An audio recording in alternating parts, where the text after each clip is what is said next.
Hello friends, welcome to Rankers GK. आज की इस वीडियो में हम संविधान की प्रस्तावना से बनने वाले सभी महत्वपूर्ण प्रश्नों को एक साथ देखने का प्रयास करेंगे। प्लस इस वीडियो में मैंने वे सभी क्वेश्चन शामिल किए हुए हैं जो अभी तक किसी न किसी एग्जाम में पूछे गए हैं। तो सारे ही क्वेश्चन आप सभी के लिए बहुत ही ज्यादा इंपॉर्टेंट हो जाते हैं और यदि आप इस वीडियो को ढंग से तैयार कर लेते हो तो आपके आने वाले एग्जाम्स में भी इस वीडियो से जरूर आपको क्वेश्चन देखने के लिए मिलेंगे।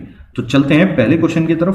पहला क्वेश्चन आप सभी के सामने है, भारतीय संविधान में उद्देशिका का विचार जो है वो किस देश के संविधान से लिया गया है? चार ऑप्शन आपके सामने दिए गए हैं, रूस, यूएसए, कनाडा या ब्रिटेन। तो उद्देशिका के विचार की बात हुई है।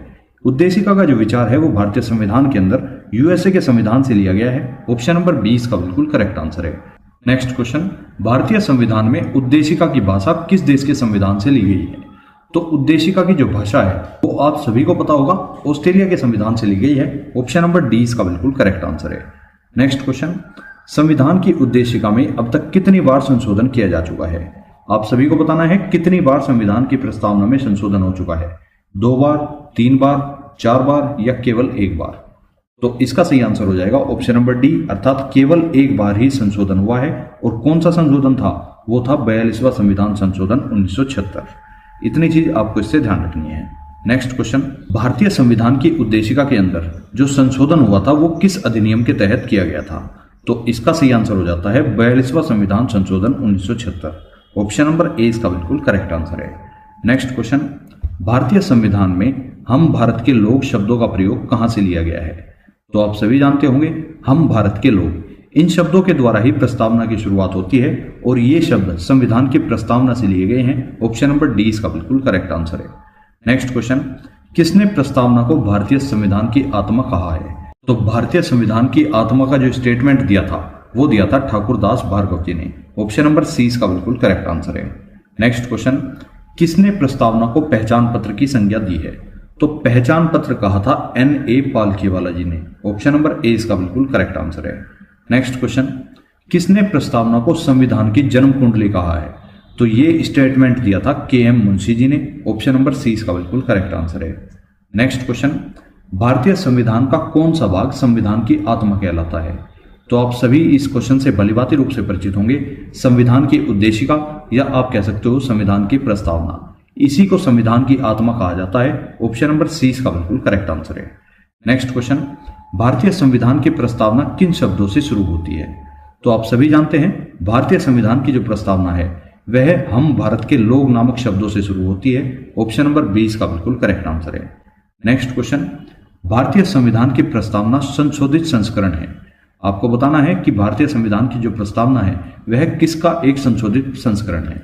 तो इसका सही आंसर हो जाता है उद्देश्य प्रस्ताव का, अर्थात ऑप्शन नंबर सी इसका बिल्कुल करेक्ट आंसर है।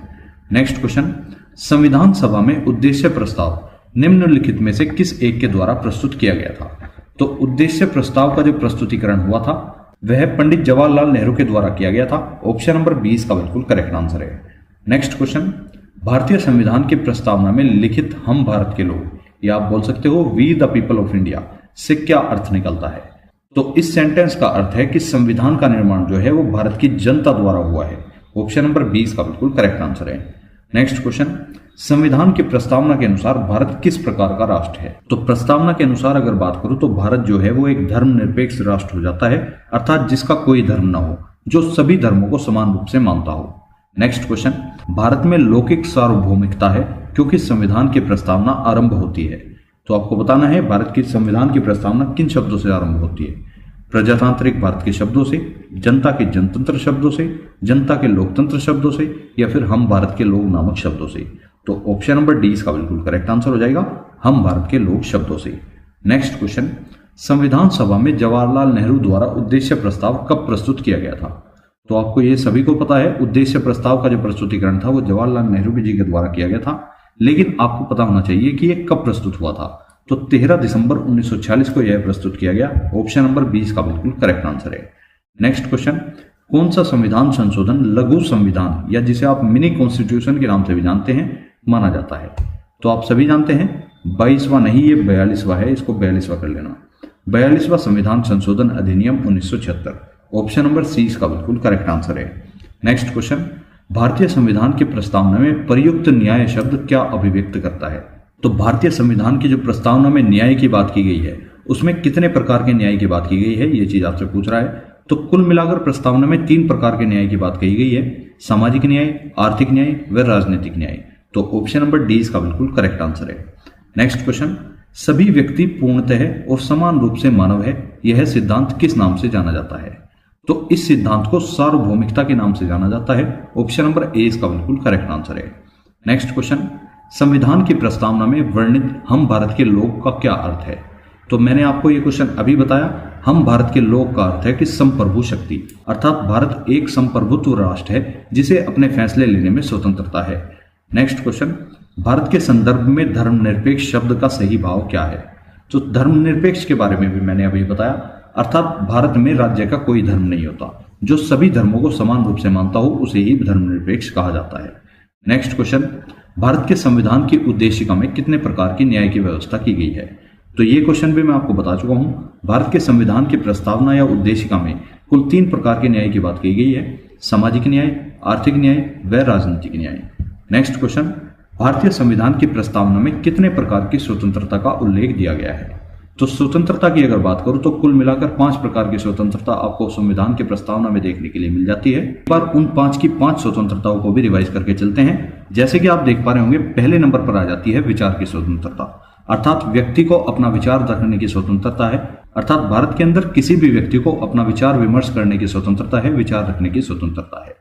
दूसरी हो जाती है अभिव्यक्ति की स्वतंत्रता, अर्थात कोई भी व्यक्ति अपनी अभिव्यक्ति को भी जाहिर कर सकता है, ये भी उसको स्वतंत्रता दी गई है। तीसरी हो जाती है विश्वास की स्वतंत्रता, अर्थात आप किस भगवान पे विश्वास करते हो, किस पे नहीं करते हो, इस चीज की भी स्वतंत्रता आपको दी गई है। नेक्स्ट आ जाती है धर्म की स्वतंत्रता, अर्थात आपको धर्म को मानने की स्वतंत्रता भी है, आप किसी भी धर्म को मान सकते हैं। नेक्स्ट हो जाती है उपासना की स्वतंत्रता, अर्थात उपासना से मतलब है आपको पूजा उपासना करने की स्वतंत्रता यहाँ पर दी गई है। नेक्स्ट क्वेश्चन, भारतीय संविधान के प्रस्तावना में वर्णित राष्ट्र की एकता और अखंडता का आधार क्या होना चाहिए? तो इसका सही आंसर है बंधुता की स्वतंत्रता। ऑप्शन नंबर डी इसका बिल्कुल करेक्ट आंसर है। नेक्स्ट क्वेश्चन, किस वाद के फैसले में सर्वप्रथम सर्वोच्च न्यायालय ने घोषित किया कि उद्देशिका संविधान का हिस्सा नहीं है? तो ये क्वेश्चन काफी बार एग्जाम्स में रिपीट हो चुका है। हाल ही में हुए यूपीएसआई 9534 जैसे एग्जाम्स में भी इस क्वेश्चन को देखा गया है। तो उद्देशिका से यहाँ पर मतलब है प्रस्तावना, और इस क्वेश्चन का अर्थ निकलता है कि किस सुप्रीम कोर्ट के फैसले में यह कहा गया कि जो प्रस्तावना है वह संविधान का हिस्सा नहीं है? तो इसका सही आंसर हो जाता है बेरोबारी यूनियन मामला, जो 1960 में हुआ था। इसी मामले में कहा गया था कि उद्देशिका अर्थात प्रस्तावना जो है वह संविधान का हिस्सा नहीं है। तो ऑप्शन नंबर बी इसका बिल्कुल करेक्ट आंसर है। नेक्स्ट क्वेश्चन, किस वाद में उच्चतम न्यायालय ने धारणा प्रस्तुत की कि उद्देशिका संविधान का भाग है?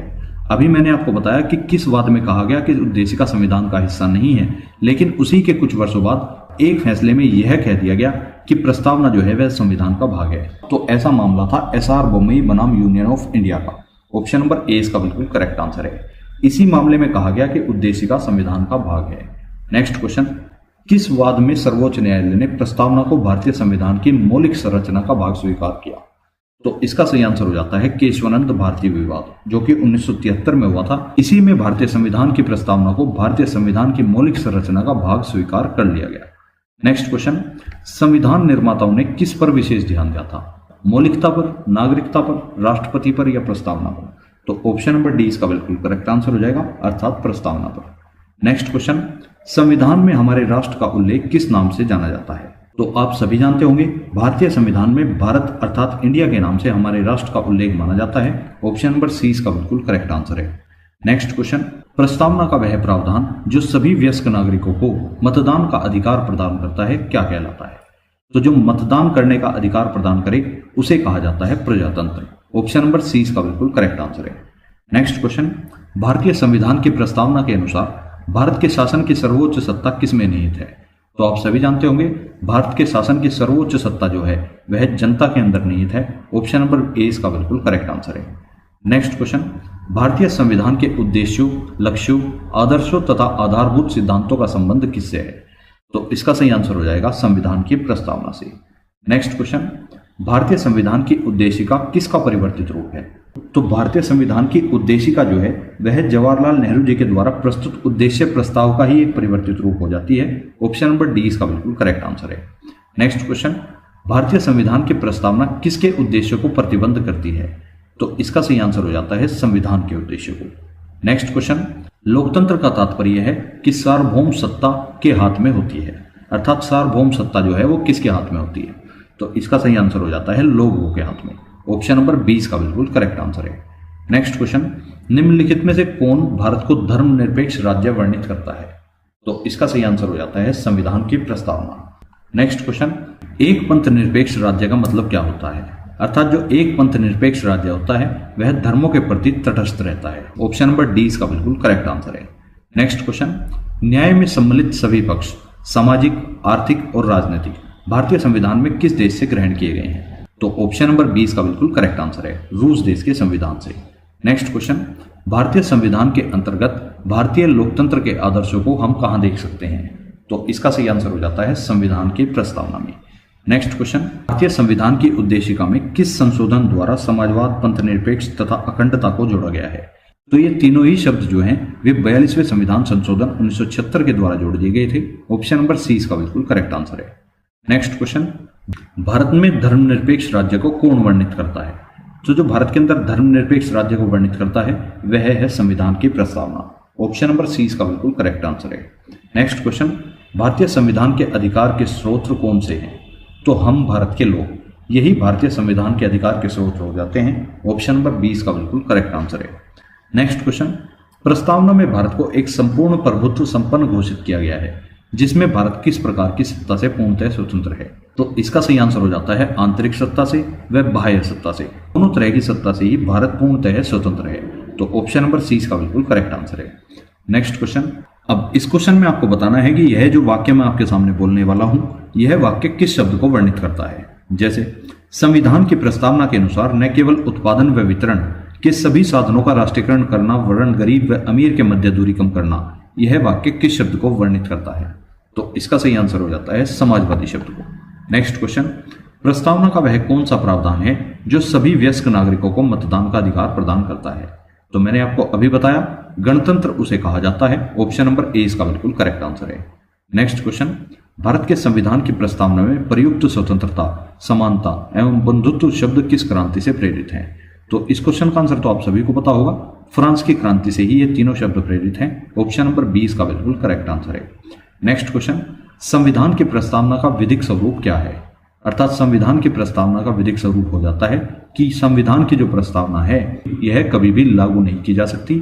यह संविधान का हिस्सा तो है लेकिन यह कभी भी लागू नहीं की जा सकती। नेक्स्ट क्वेश्चन, भारत के संविधान के निर्माताओं का मत निम्नलिखित में से किससे प्रतिबंधित होता है?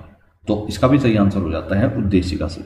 नेक्स्ट क्वेश्चन, हमारी प्रस्तावना में निम्नलिखित में से कौन से शब्द का अर्थ यह है कि व्यवहार में हम एक ही परिवार के सदस्य हैं? इस सेंटेंस का अर्थ हो जाता है बंधुत्व। ऑप्शन नंबर सी इसका बिल्कुल करेक्ट आंसर है। नेक्स्ट क्वेश्चन, भारत के संविधान की प्रस्तावना के शुरुआती शब्द के संविधान से उधार लिए गए हैं? अर्थात भारत के संविधान के जो शुरुआती शब्द हैं वे किस देश के संविधान से उधार लिए गए हैं? तो इसका सही आंसर हो जाता है संयुक्त राज्य अमेरिका। नेक्स्ट क्वेश्चन, संविधान की प्रस्तावना में अंतिम बार कब संशोधन किया गया था? तो जो संविधान की प्रस्तावना है उसमें केवल और केवल एक बार ही संशोधन हुआ है जो हुआ था 42वां संविधान संशोधन 1976। नेक्स्ट क्वेश्चन, किस केस में यह निर्णय दिया गया कि उद्देशिका संविधान का भाग नहीं है? तो ये क्वेश्चन वापस से रिपीट हो चुका है। मैंने आपको बताया बेरूबारी यूनियन का जो मामला था जो कि 1960 में हुआ था। नेक्स्ट क्वेश्चन, निम्नलिखित में से किसमें संविधान सभा में उद्देश्य संकल्प को आगे बढ़ाया गया? निम्नलिखित में से किसने संविधान सभा के अंदर उद्देश्य संकल्प को आगे बढ़ाया? तो इसका सही आंसर हो जाता है जवाहरलाल नेहरू। नेक्स्ट क्वेश्चन, भारतीय संविधान को कब अंगीकृत किया गया था? तो अंगीकृत करने से मतलब है भारतीय संविधान के कुछ प्रावधानों को पहले से ही लागू कर दिया गया था जो कि 26 नवंबर 1949 को लागू हो गए थे, जबकि भारत का जो पूर्णतः संविधान है वह पूर्णतः रूप से 26 जनवरी 1950 से लागू हुआ था। नेक्स्ट क्वेश्चन, संविधान की प्रस्तावना में प्रयुक्त शब्द सेक्युलर का अर्थ क्या है? तो सेक्युलर का अर्थ होता है सभी नागरिकों को धर्म व उपासना की स्वतंत्रता देना। तो सेक्युलर का यहाँ पर अर्थ हो जाता है कि सभी नागरिकों को धर्म एवं उपासना की स्वतंत्रता देना। तो इसी के साथ आप संविधान की प्रस्तावना से बनने वाले सभी मोस्टली क्वेश्चंस को डिस्कस कर चुके हो। अब इसके बाद आपको कुछ क्वेश्चंस का टेस्ट देखने के लिए मिलेगा, जिस टेस्ट को लगाकर आप पता लगा सकते हो कि आपको इस वीडियो से कितना सीखने के लिए मिला और आपके कितने नंबर बनते हैं। आप सभी को कमेंट में जरूर बताने हैं। तो पहला क्वेश्चन आप सभी के सामने है, निम्नलिखित में से कौन भारत को धर्मनिरपेक्ष राज्य वर्णित करता है? मौलिक अधिकार, संविधान की प्रस्तावना, 9वीं अनुसूची या फिर राज्य के नीति निर्देशक तत्व। भारत के संविधान के प्रस्तावना में कितने प्रकार की स्वतंत्रता का उल्लेख दिया गया है? 2 प्रकार की, 3 प्रकार की, 4 प्रकार की या फिर 5 प्रकार की। नेक्स्ट क्वेश्चन, संविधान में हमारे राष्ट्र का उल्लेख किस नाम से जाना जाता है? तो हमारे राष्ट्र का जो उल्लेख है वह संविधान में किस नाम से किया गया है, ये आपको बताना है। नेक्स्ट क्वेश्चन, किसने संविधान को संविधान की जन्म कुंडली कहा है? भीमराव अंबेडकर जी ने, मोहनलाल जी ने, के.एम. मुंशी जी ने या फिर राजेंद्र प्रसाद जी ने। नेक्स्ट क्वेश्चन, भारतीय संविधान में हम भारत के लोग शब्दों का प्रयोग कहां से लिया गया है? तो इन शब्दों का प्रयोग जो है वह आपको बताना है संविधान के मौलिक अधिकारों से लिया गया है या संविधान के संसद के वर्णन से लिया गया है या फिर संविधान में नागरिकता से लिया गया है या संविधान की प्रस्तावना से लिया गया है। तो इसी के साथ आज की वीडियो में इतना ही। वीडियो आपको कैसी लगी है? यदि वीडियो आपको पसंद आई हो तो आप इस वीडियो को लाइक कर सकते हैं तथा रैंकर्स जी के यूट्यूब चैनल को सब्सक्राइब कर सकते हैं। अब मिलेंगे नेक्स्ट वीडियो में, तब तक के लिए जय हिंद, जय भारत।